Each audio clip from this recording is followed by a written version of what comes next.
Hello lovelies, welcome back to my channel. So today I'm making cashew soup. The oils I'm pouring into the crook pot right now are sunflower oil, almond oils, and coconut oils. So the next thing, I have to make sure that the oils are all over the out of the container. So the next thing I'm going to do is to dissolve my KOH, potassium hydroxide. So stay tuned while I dissolve it. So I'm going to allow the oils to heat up very well. Make sure your oils are very hot before you pour your lye solution into the oils, so that the soup can come out pretty very well. So making a castor soup is a bit hard and also fun when you're making soup, so you have to make sure you have a crook pot before you can do this kind of soup.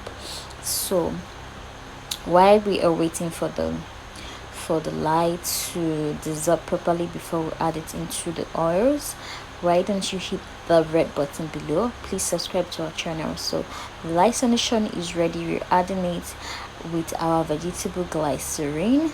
So we're going to use our spatula to mix it very well before we stick blend it. So make sure you properly mix it with the oils before you stick blend it, so that you can bring it to trace, then before you can start cooking it. So right now I am stick blending it. I think I stick blended it for like about 15 minutes. It took me about 15 minutes before it came to trace. So you have to keep stick blending it until it's very thick, then before you can start cooking it. So right now I am stick blending it properly and I'm mixing it. I'm stick blending. I'm using the stick blender to mix it properly. So it's coming to trace gradually it's coming to trace.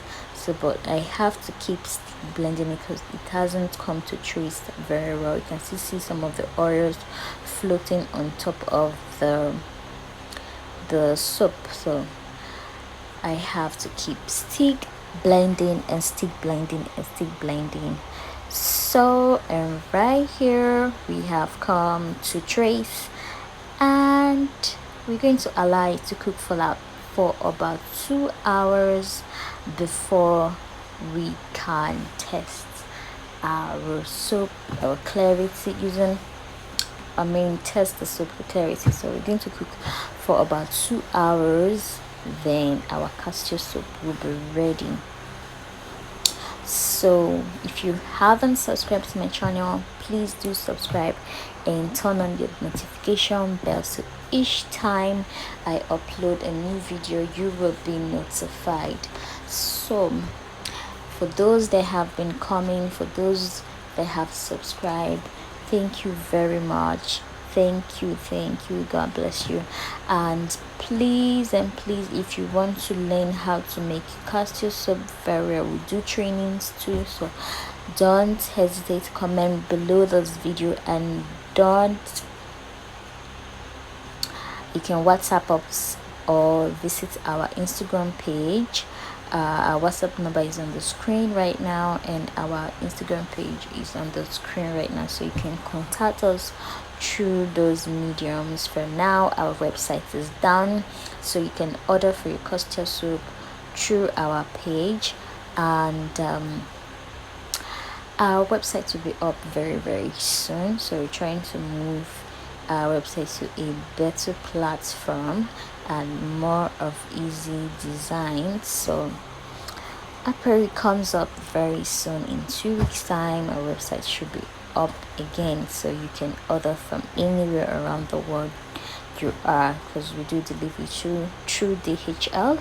So finally, when you're cooking your soup, make sure you come and be checking it every 30 minutes between the 2 hours, and stir it very very well, so some parts won't be cooked and some parts will be cooked. So stir it very well every 30 minutes. So it's almost 2 hours.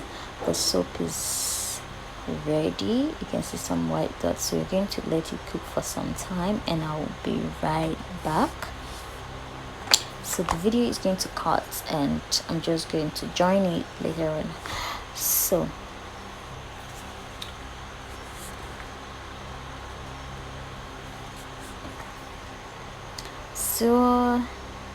we are back here, and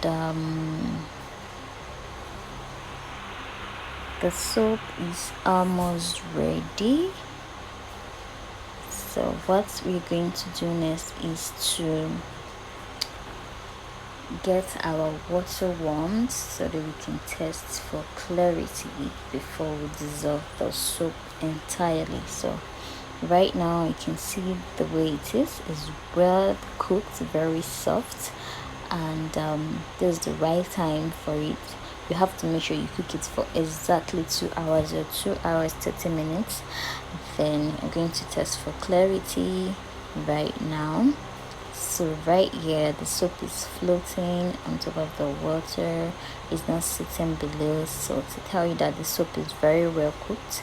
So right now we have dissolved. Look at the viscosity of the liquid soap, comes up very well and is foaming pretty very well, which you can use for your kids, for your own self, by adding some essential oils and adding some oil-based powders. So you can add some oil-based powders to the liquid soap if you want to make a lightening body wash before I say lightening body. So if this video is helpful, please like, share and comment below, and don't forget to subscribe to our channel. We love you and stay safe. Always wash your hands and stay safe. Bye.